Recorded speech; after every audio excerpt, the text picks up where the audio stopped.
언젠가 우회 활동 지원을 하는 것으로 생계를 꾸리고 싶다고 친구에게 말한 적이 있다. 친구는 물었다. 그러면 안 되는 거 아니야? 그 순간 말문이 막히고 귀가 붉게 달아오른 것은 사실 나도 얼마쯤 그렇게 생각하고 있었기 때문이다. 우와 사는 것으로, 우를 돌보는 것으로 돈을 벌면 안 되는 것 같았다. 그러나 우를 돌보는 일이 별일이 아니라고는 결코 말할 수 없었다. 나는 언제부턴가 우를 돌보는 일만을 하고 있었다. 우를 돌보는 것 말고는 다른 일을 할 수가 없었다. 우와 있으면서 회사에 다니고 일을 하고 돈을 버는 건 불가능했다.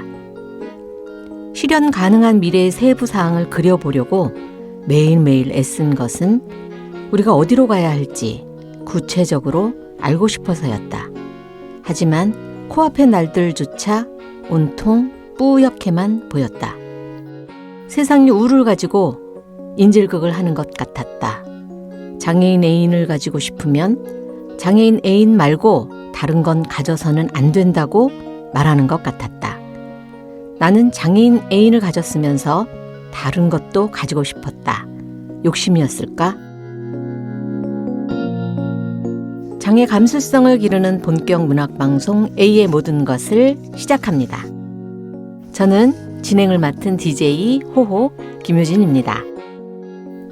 A의 모든 것은 장애 감수성을 기르는 본격 문학방송입니다. 우리 방송은 장애 문학인을 비롯해 장애와 관련된 다양한 분야의 작가를 소개합니다.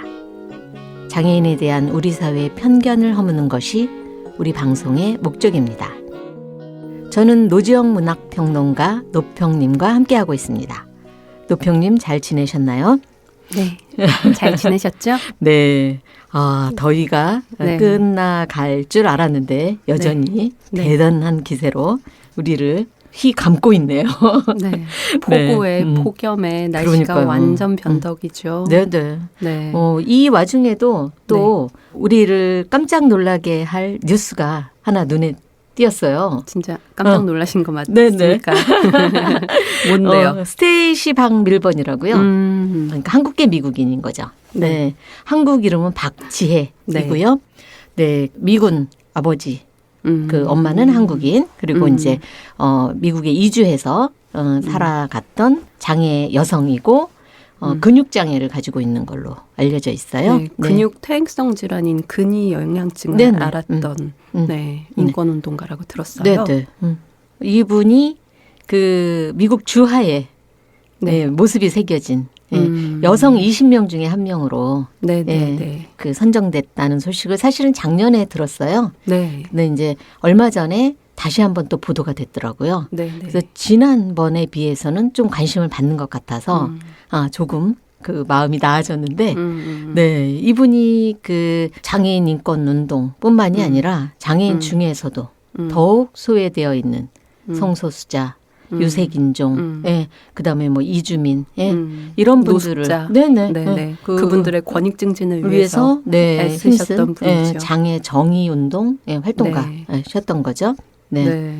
돈에 그렇게 얼굴을 박히는 건 우리 어떤 신사임당 기분일까요? 말고는 사실은 또 저는 사임당만 봐도 어떻게 가채가 너무 무거워 보여가지고 그렇죠? 네. AI로 저 가채 좀 내려줄 수 없나 뭐 이런 생각이 들기도 하는데 저는 미국 하면 금융자본을 상징하는 월스트리트의 그 황소동상 막 이런 것들이 떠오르거든요. 그런데 돈에 진짜 금융자본이 아니라 이 돈에 밀번의 삶과 유산을 기념하는 동전을 주조했다고 하니까 너무나 다르게 와닿죠? 네, 반갑고 미국은 미국이구나. 진짜 소수 중에 소수 중에 소수 중에 소수잖아요. 한국계고 퀴어 성소수자고 여성이고 장애인인데 그것들을 이렇게 박제하듯이 새겨놓기도 하는구나. 그래서 또 미국에 대해서 다시 본 계기가 됐어요. 네. 이분이 특히 이제 아까 말씀하신 것처럼 코로나 때 노숙자들에게 마스크라든가 이 의료용품 전달하는 일, 그리고 왜 호흡기 착용하시는 분들이 그 전기가 나가면 사실은 굉장히 문제가 크거든요. 생명의 위협을 받아요. 근데 이제 미국은 그게 민영화되어 있잖아요. 이러면서 그 생명권을 위해서 싸우는 예, 그런 이제 모습도 있었고요. 근데 제가 듣기로는 장애인 정의문화 클럽을 만들었다고 네네. 하더라고요. 네, 미국은 지금 정의 네. 운동이 예, 굉장히 활발히 하고 있다고. 그래서 호호님도 벤치마킹을 해서 그런 네. 문화 클럽을 좀 만드시면 어떨까. 네. 오늘 이따 네. 하은빈 작가님도 네. 이렇게 뵐 텐데 네. 그런 네. 클럽에 좀 초대를 해서 네트워킹 파티도 하고 뭐 이러면 얼마나 좋을까. 네, 제가 최근에 네. 그 장애 여성 공동 에세이집을 네네네. 그 만드는 작업을 하고 있거든요. 네네, 그러시다고. 근데 그게 이제 말하자면 출발점? 네, 이분들의 활동을 보고 네. 다시 우리 자신의 이야기를 네. 해야 되겠다라는 생각을 네. 사실 제가 이제 운동을 처음 시작할 때 그런 활동을 되게 많이 했는데 이게 이제 사회적 반향이 적다 보니까 점점 줄어들게 된 거죠. 그래서 어찌 보면 다시 처음으로 돌아간 듯한 네, 그런 느낌이에요. 네, 그럼 책 출간을 계기로 해서 네. 클럽 하나 꼭 만드시길 네, 바라겠습니다. 알겠습니다. 저 클럽 네. 갈 수 있는 건가요? 네, 오세요. 네, 환대합니다. 제가 홍대 클럽은 이제 다 봤었지만 네, 네. 이제 장혜정이 문화 클럽에 네. 좀 드나들도록 하겠습니다. 네. 근데 밀번이 네. 굉장히 젊은 나이에 세상을 떠났어요. 그게 사실은 되게 안타깝더라고요. 네. 이분이 보통의 삶을 살았다라면 네. 훨씬 더 많은 기여를 할 수 있었을 텐데. 근데 본인도 그 코로나 이후에 어려운 환경 속에서 네.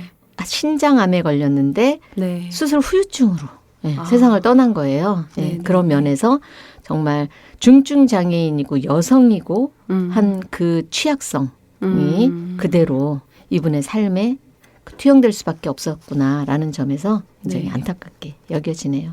그분의 삶을 어쨌든 쿼터 프로그램이긴 하지만 주화로 그렇게 네. 새겨놓을 수 있어서 너무 네. 좋고요. 모두가 기억했으면 네. 좋겠어요. 네, 저희는 솔직히 주화, 화폐 이런 걸 잘 쓰지는 않지만 그래도 그 밀번이 전동 휠체어에 앉아서 청중에게 연설하는 모습으로 네, 그렇게 네, 맞아요. 새겼더라고요. 네, 네. 동전 소극적이지 이미지를 않아요. 보니까 네. 너무 멋지더라고요. 네, 네.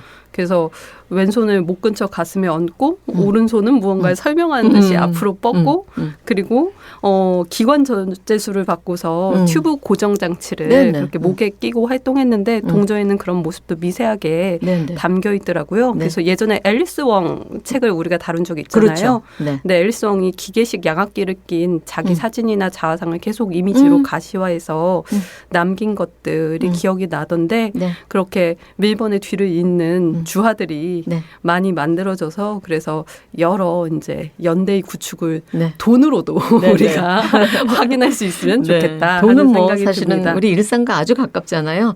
그렇죠. 제가 이 밀번의 삶을 가지고 인터넷 뉴스, 인터넷 신문에 기고를 하나 했어요. 그랬더니 그 주화를 갖고 있다는 분이 2개 있다면서 저에게 주겠다고 했습니다. 그래서 미국에 직접 가지 않고도 네, 그 동전을 제가 입수할 수 있을 것 같습니다. 야. 보여드릴게요. 돈이 생기는 일을 하고 계시군요. 그러게요. 클럽 만들 수 있어요. 네네. 네. 그럼 격려해 주셔서 감사해요. 네, 클럽을 만들어서 꼭 우리나라 주화에도 나오시길 바라겠고요. 내가 만약에 동전이나 화폐에 새겨진다면 어떤 모습이었으면 좋겠는지 미리 저 장애 생각해 주시길 여성들과 바라겠습니다. 그런 활동 하려고 해요. 네. 머리에 빨간 띠를 할 수도 있고 그렇죠. 목발로 날아다니는 모습을 그럼요. 보여줄 네, 수도 있고 얼마든지. 네. 작품을 들고 창의적인, 강의하는 네. 모습으로 재연을 할 수도 네, 있고 네, 네. 그리고 AM 모든 거 같이 녹음하는 걸로 할 수도 있고 나의 대표 이미지를 잘 상상해 주시고 네, 네. 기회가 되면 딱 박으시길 바랍니다. 그러니까 다른 장애 여성도 예를 들면 뭐 와상이거나 엎드려 지내는 분은 엎드린 채로 네, 그런 자기 모습을 그대로 형상화할 수 있지 않을까 그런 네. 즐거운 상상을 해봅니다. 주화도 만들고 우표도 만들고 다 하시죠. 갑자기 제가 조폐 공사가 된 듯한 네, 어쨌든 즐거운 상상이었습니다. 네. 네. 잠시 안내해 드리겠습니다. A의 모든 것은 이웃 온라인 콘텐츠 중 하나인데요. 이웃 온라인은 문화체육관광부와 한국장애문화예술원이 운영하는 장애예술 전문 지식 플랫폼입니다. 이웃 온라인은 장애 유무와 관계없이 누구나 더 나은 문화예술 정보와 콘텐츠를 이용할 수 있게 공연, 전시, 축제 등 문화예술 소식과 다양한 형식의 예술 관련 콘텐츠를 수어 해설, 음성 해설 등 여러 접근성 정보를 포함해 제공하고 있습니다. 장애예술의 현재가 궁금하다면 포털 사이트에 이음 온라인을 검색해 보세요. 다음 순서는 A의 낭독극장, A가 읽어드립니다. A의 낭독극장은 작가의 목소리와 게스트의 목소리로 작품을 감상하는 코너인데요. A의 모든 것 시즌6 두 번째 특별한 손님 하은빈 작가님을 모시겠습니다.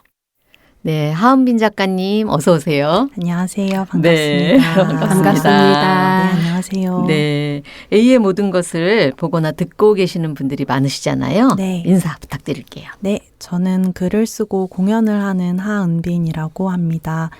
우는 나와 우는 우는을 썼고요. 눈부시게 불완전한이라는 책을 번역했습니다. 네.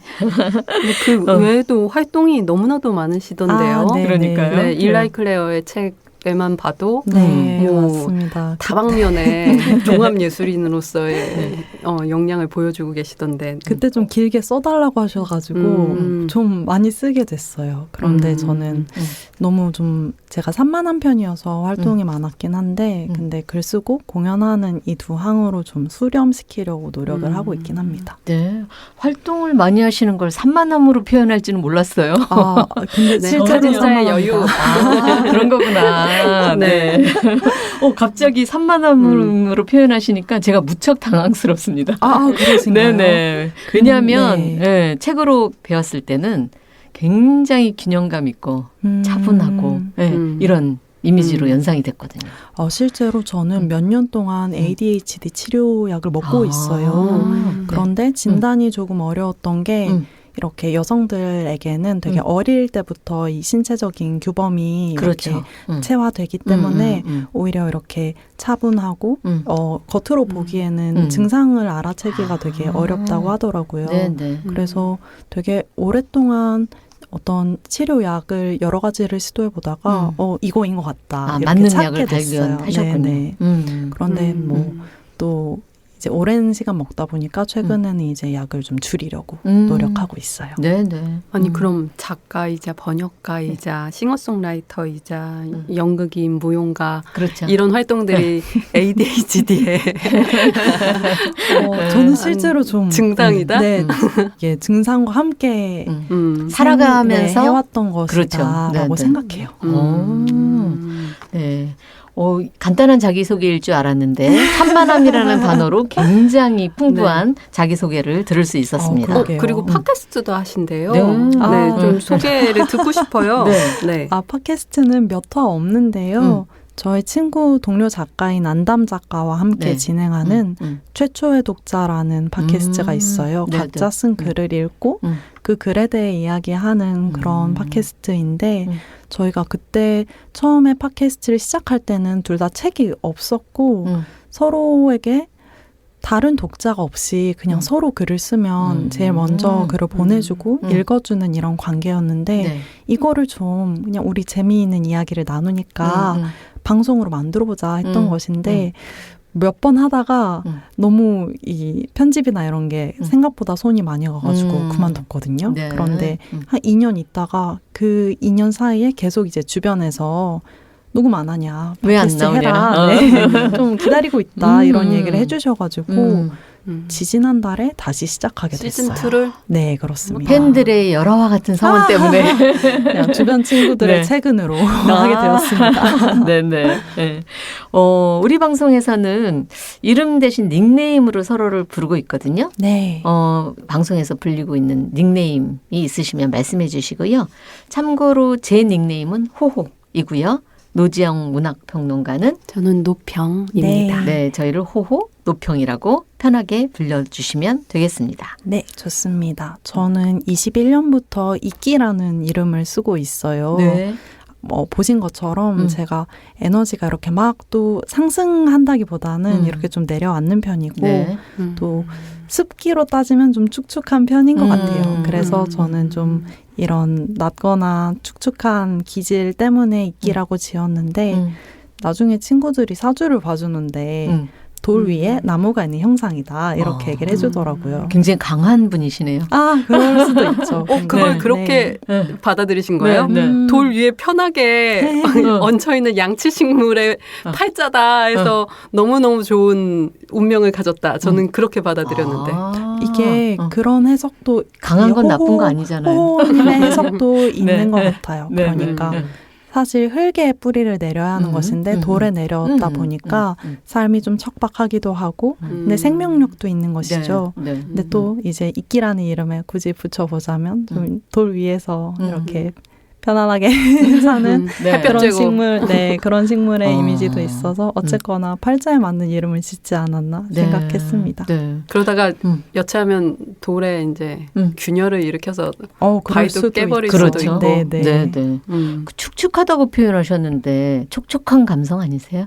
그렇게 산뜻하고 싶은데 또 막 기분이나 이런 것들이 제 마음대로 되지 않을 때가 있어서 그런 저의 부분을 좀 담아봤습니다. 그럼 오늘 방송은 뽀송뽀송을 컨셉으로 하시죠. 네, 알겠습니다. 오버하지 않겠습니다. 그러면 본격적으로 A의 낭독극장을 시작하려고 하는데요. 이끼님의 목소리로 우는 나와 우는 속 문장을 감상하시겠습니다. 에세이집 우는 나와 우는 하은빈 작가님의 첫 책입니다. 수술 받기 전에는 바닥에서 의자로, 침대로, 또 바닥으로 마음대로 오르내리곤 했어. 우리는 밥을 먹던 중이었다. 거짓말 하지 마. 정말로 믿기지 않아서 나는 말했다. 거짓말이 아니라고 우가 말했다. 진짜야. 안진뱅이긴 했지만 어디든 갈 수 있었어. 원숭이처럼 휙휙. 나는 그 말을 따라 반복했다. 원숭이처럼 휙휙. 원숭이처럼 휙휙. 휙휙이라는 말이 휘파람처럼 경쾌했다. 우는 이야기에 열중하느라 밥을 뜨던 숟가락에서 밥알들을 흘린 줄도 몰랐다. 나는 우의 종아리깨에 붙은 밥알을 떼어 먹었다. 자기 종아리에 붙은 밥알도 내려다보지 못하는 우가 한때는 집안 어디든 펄쩍펄쩍 돌아다녔다는 것을 어떻게 상상해야 할까? 내가 모르는 우가 궁금했다. 원숭이처럼 펄쩍펄쩍 바닥이며 의자며 자유롭게 오가던 우. 그러나 이제는 수동 휠체어에 앉아 숙여지지 않는 고개를 쳐든 채로 떨어뜨린 밥알을 찾아 손을 더듬거리는 우. 나는 그의 얼굴을 들여다보았다. 어디로든 얼마든지 갈 수 있다는 것을 아무렇지도 않게 믿고 실제로 그렇게 하던 우의 시절이 그 얼굴 어딘가에 들어있었다. 그것은 아직까지도 믿기 어려운 사실들 중 하나다. 초등학교 1학년 때부터 수영을 배워 고등학생 때까지 수영부였다는 사실도. 그가 다른 수영부 선수들과 함께 레인을 50바퀴씩 돌았다는 것도. 그렇게 수영하고 나면 무척 허기져서 밥도 먹고 두유도 먹고 으깨진 붕어와 장어의 고소한 살들을 개걸스럽게 먹었다는 일도. 과로. 그때 붕어즙 많이 먹어둔 덕분에 지금까지도 잔병치레가 없지. 라고 우는 한껏 잠긴 목소리로 말했다. 괄호 닫고. 지금의 우를 기술하는 문장들과는 너무나 멀리 있었다. 그것은 무엇보다 근본적으로 허리를 둥글게 마는 우를 상상할 수 없었던 까닭이다. 척추는 여러 개의 뼈와 관절로 이루어져 있어 부드럽고 유연하게 여러 방향으로 구부러지거나 휘어지지만 우의 척추는 이제 그런 시절을 잊었다. 우의 등은 척추를 단단히 고정하고 있는 철근과 나사들 탓에 항상 한 방향으로 꼿꼿하게 펼쳐져 있었다. 근육병은 심한 척추측만증을 합병증으로 동반했고 우는 14살 때 무너진 허리를 고추 세우기 위해 등을 가르는 큰 수술을 받았다. 나는 그의 수술 이야기를 떠올릴 때마다 우의 등을 세로로 쪼개는 길고 울퉁불퉁한 흉터를 선하게 볼 수 있다. 그것은 누가 잘못 그려넣은 철길 그림 같다. 아니면 긴 가시나무 가지 같다. 그것도 아니면 아주 오래 살았던 커다랗고 다리 많은 진해의 화석 같다. 그것도 아니면 그 무엇도 아닌 것 같다. 수술 흉터는 그냥 수술 흉터다. 철길이라느니 가시나무라느니 하는 비유는 상처를 설명하기에 충분치 않아서 얼마 지나지 않아 떨어져 나가버리고 남은 것은 오로지 등 전체를 가르고 있는 길고 또렷한 흉터. 나는 우의 등에 남은 그 흉터에 관해 아주 옛날에 차갑고 날선 칼을 집어넣어 살을 길게 갈라 생긴 상처이며 그 상처가 불완전하게 아문 자리라고 밖에는 말할 수가 없다. 척추와 골반을 철근과 나사로 묶은 뒤 우의 삶에 많은 것들이 달라졌다. 이를테면 수술 이후 우는 허리를 비틀 수 없게 되었다. 골반을 움직이려고 하면 어깨가 따라 움직였다. 내가 골반을 출렁출렁 움직이는 이상한 춤을 추면 그도 똑같은 춤을. 하지만 그의 경우 골반이 아니라 어깨가 덜렁거리는 바람에 나와는 영 달라져 버리고 마는 그런 춤을 추었다. 또 그는 자유형도 평형도 접영도 할 수 없게 되었다. 다른 수영부 선수들과 레인 50바퀴를 돌고 집에 돌아와 붕어와 장어를 먹었다는 우는 이제 수영장에 갈 때면 많아야 3바퀴, 적으면 1바퀴를 겨우 돌 수 있었다. 또 그는 2번 다시 자신의 눈으로 자기 몸뚱이를 내려다볼 수 없게 되었다. 그의 목 관절이 점점 위를 향해 굳어가기 때문이기도 걷지 않게 된 시점부터 그의 허벅지와 종아리가 점점 더 쪼그라들었기 때문이기도 했다. 어쨌거나 살아오면서 그는 매일 조금씩 더 고개를 숙일 수도 뒤를 돌아볼 수도 없게 되었다. 여기 하면서 우는 내 손을 가져가 자신의 왼쪽 발목을 만져보게 했다. 유달리 건조하고 딱딱한 손바닥만한 넓이의 굳은 살이 만져졌다. 내가 어디로든 다녔다는 증거는 이제 이것뿐이야. 관절과 척추가 고정되지 않았던 시절 그는 그 왼쪽 발을 엉덩이 아래에 깔고 오른쪽 무릎을 세워 몸뚱이를 여기저기 미는 방식으로 움직였다고 했다. 그러나 이제 그의 다리들은 대개 휠체어 발판 위에 얌전히 놓여 있었고 대부분의 이동의 기능을 상실했다. 이제 앞을 보기 위해 그는 반드시 등을 빳빳이 세우고 상체 전체를 앞으로 숙여 팔과 무릎으로 자신의 무게를 받치면서 정면을 응시해야만 했다. 언제나 허리를 깊숙이 숙인 채 동이를 타고 다니는 우의 뒷모습은 한 마리의 거북이 같았다. 한때 원숭이처럼 휙휙 어디로든 다녔다는 그는 이제 거북이처럼 동이 위에 앉아 골목 이곳저곳을 쏘다녔다. 그 시절이 그립지 않아? 우는 잠시 생각하고는 말했다. 글쎄, 별로. 그는 덧붙였다. 지금은 지금의 좋은 것들이 있으니까. 나는 우가 뒤를 돌아보지 않는다는 점을 좋아했다. 단호하게 체념하는 우는 귀엽기도 하고 가엾기도 했다. 그가 다 펴지지 않는 팔을 움직여 숟가락질을 하는 것을 오래 구경했다. 비록 이제 원숭이처럼 움직이지는 못해도 그의 팔은 여전히 원숭이처럼 길었다. 이제는 뼈와 가죽만 붙어있는 긴 팔. 그 팔은 일종의 흔적 기관인지도 몰랐다. 지금은 거북이인 그가 한때는 원숭이였다는 것을 입증하기 위해서 그의 일생에 깊이 관심이 있는 어떤 미래의 고고학자가 그의 굳은 살 박인 왼쪽 발목과 함께 제시할 증거물일지도 몰랐다. 밥을 다 먹고 나서 우는 판피린을 청했다. 나는 감기 조심하세요 하고 콧소리를 내며 뚜껑을 따주었다. 붕어나 장어 따위를 잔뜩 먹어 잔병치레가 없다던 우는 얌전히 판피린을 받아 마시고 겉옷을 단단히 여미었다. 그리고 내 눈앞에서 주먹을 질끈 쥐어 보였다. 그래도 가끔씩은 팔꿈치를 완전히 펴보고 싶긴 해. 그는 보란듯이 휙휙 팔꿈치를 기점으로 다 펴지지 않는 긴 팔을 허공에 2번 휘둘렀다. 네. 완전히 몰입하게 됐는데요. 그러니까요. 저는 이 부분 읽으면서 숨을 한번 고르고 쉬었다가 다시 뒷부분을 읽게 되더라고요. 그러니까요. 그래서 사람의 몸을 이렇게 섬세하게 묘사한 글을 네. 최근에 읽어본 적이 있었나 네. 싶었어요. 저는 경외심이 느껴져요. 아, 정말요? 네. 네. 단지 평등하게 볼 뿐만이 아니라 보통 이제 나와 다른 몸에 대해서 되게 이상한 몸으로 생각하잖아요. 근데 이상하게 느끼지 않고 그냥 평등하게 볼 뿐만이 아니라 오히려 막 찬미하는 듯한 느낌? 네. 그런 것까지 느껴져가지고 정말 다른 언어다라는 생각을 했고요.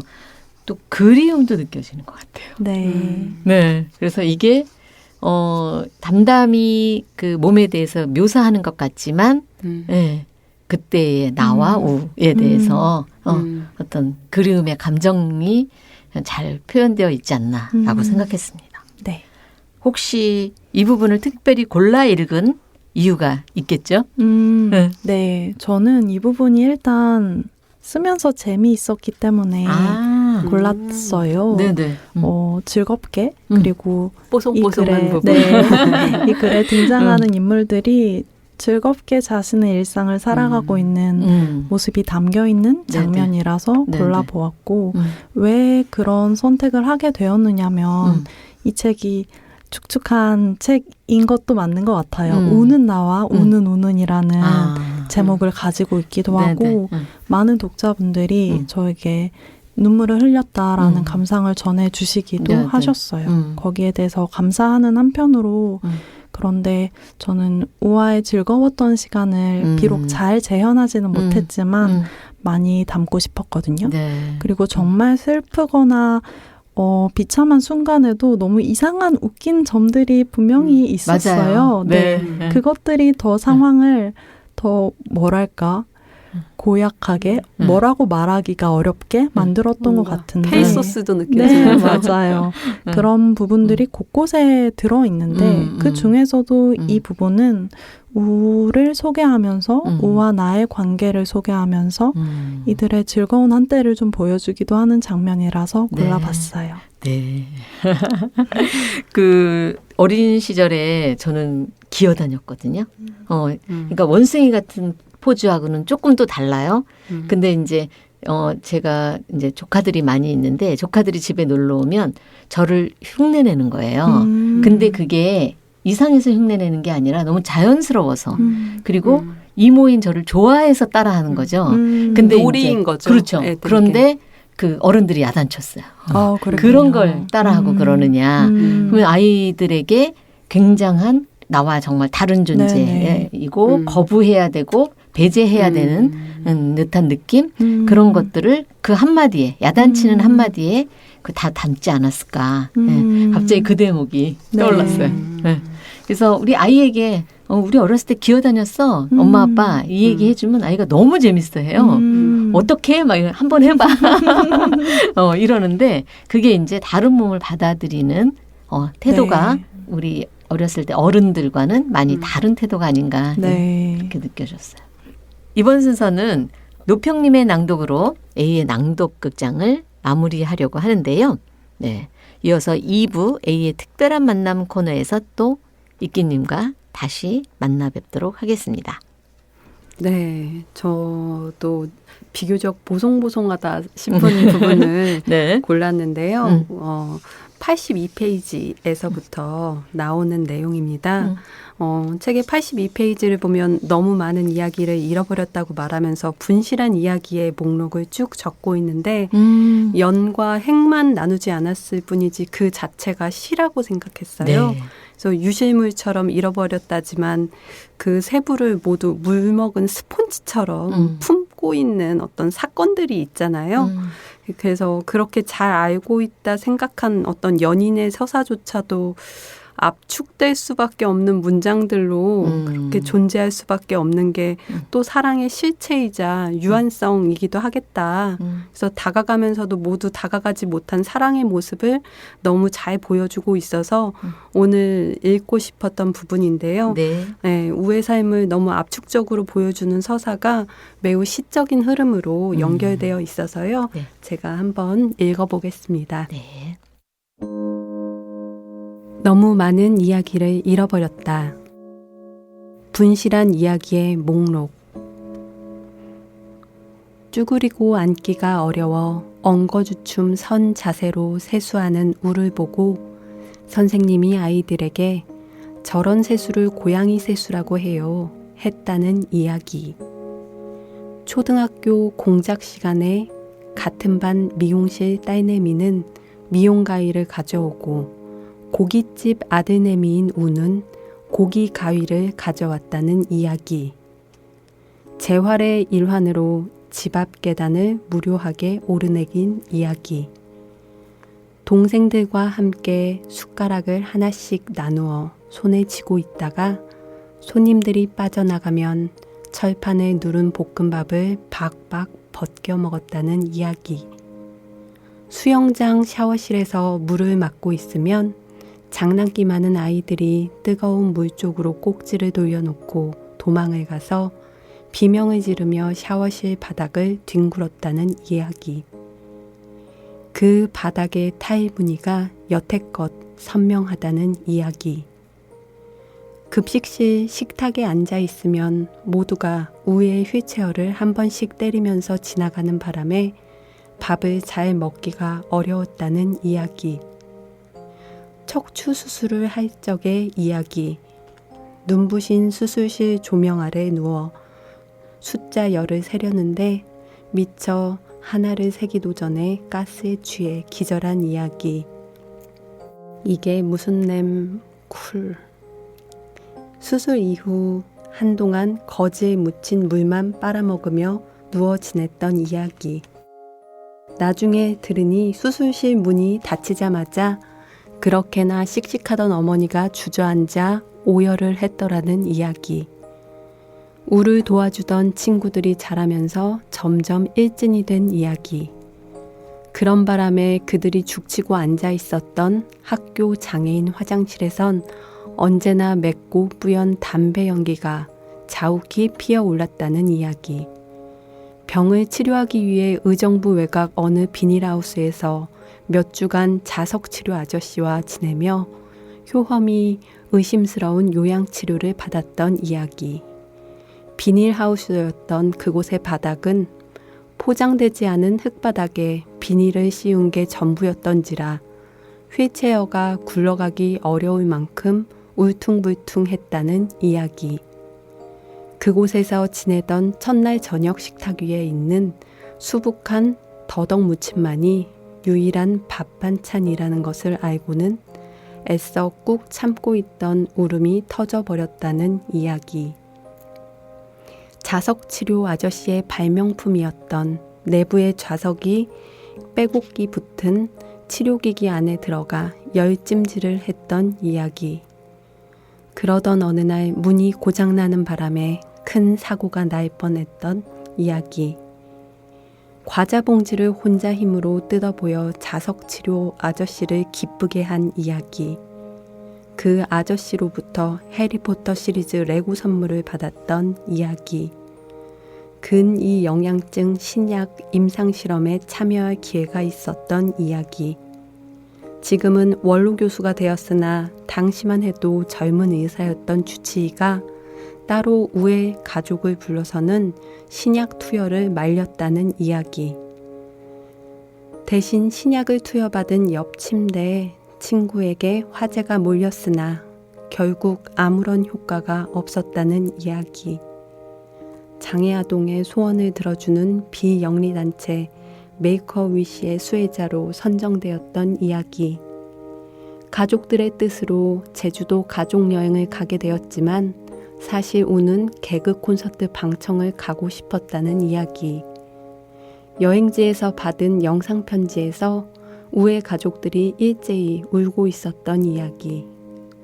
얼마 안 되는 용돈을 모아 갖고 싶은 축구화를 샀지만 구부러진 발에 맞지 않아 눈물을 참지 못한 이야기. 노트북을 살 100만 원이 없어 알지도 못하는 교회에 장학금 신청서를 낸 이야기. 비탈진 언덕배기에 위치한 그 교회의 예배에서 할아버지 할머니들이 치는 3분여의 박수를 곤욕스럽게 견뎌야 했던 이야기. 예수 믿으면 일어날 수 있다고 말하는 어느 전도사의 말에 침을 뱉었던 이야기. 잃어버린 이야기들이 살았던 마음의 빈칸들을 밤마다 열었다 닫으며 생각한다. 어떻게 이 이야기들을 다 잃어버릴 수 있었을까? 그토록 듣고 또 들었음에도 그 이야기들의 껍질을 벗겨 개걸스럽게 빨아먹고 핥아먹으며 그날의 슬픔과 불안을 잊었음에도 세상 곳곳에 유실물 보관함으로 뿔뿔이 흩어진 이야기들을 세어본다. 아무도 찾아가지 않을 그 이야기들이 우리의 작은 방으로 돌아가는 꿈을 꾸고 있을 것만 같다.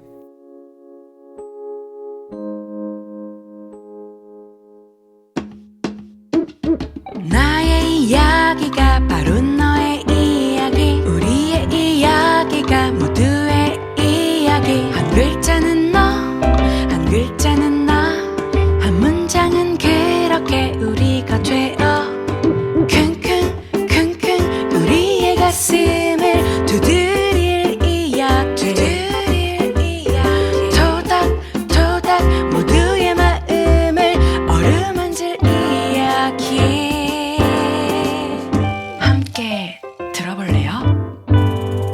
마음을 열어 더 넓은 세상으로, 마음을 기울여 당신의 세상으로. 킁킁 난 너의 문장이야. 장애 감수성을 기르는 본격 문학 방송 A의 모든 것.